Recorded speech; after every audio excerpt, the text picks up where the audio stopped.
Bonjour à tous, armez-vous d'ail, de pieux ou encore de crucifix. Aujourd'hui nous allons parler d'une créature folklorique les plus connues dans la culture populaire.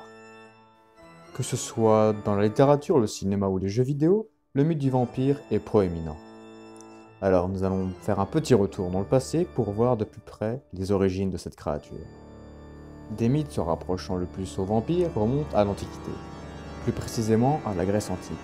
Et bien que les vampires font partie de nombreuses cultures, dans les quatre coins du monde, elles s'imposent principalement dans le folklore de l'Europe de l'Est, lors de la période médiévale, où dû au manque de connaissances des maladies comme la tuberculose, ou la mort directement, les croyances virent le jour. Mais le vampire, tel que nous le connaissons aujourd'hui, s'inspire fortement du roman de Bram Stoker, Dracula, de 1897.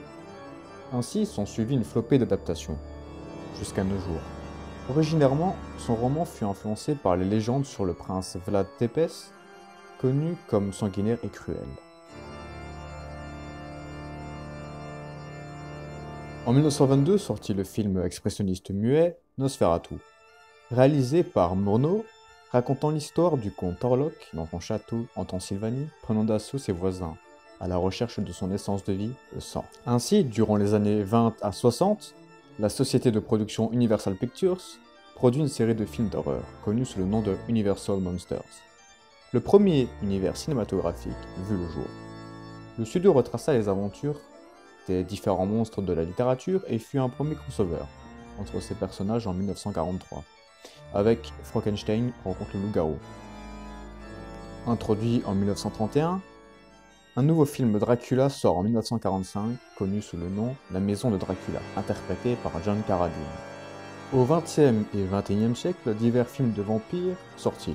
Dans les salles obscures du côté de Universal Monsters, nous retrouvons le vampire dans Dracula en 1979, Van Helsing avec Hugh Jackman en 2004, et Dracula Untold en 2014. L'adaptation du roman de Bram Stoker fut adaptée en 1992. D'autres parmi les meilleurs, comme Buffy contre les vampires en 1992, Entretien avec un vampire avec Tom Cruise et Brad Pitt en 1994, Une nuit en enfer de Tarantino en 1996, Vampires de Carpenter en 1998, Blade, la saga Underworld à partir de 2003, Twilight en 2008, What We Do in the Shadows en 2014, et Morbius en 2000.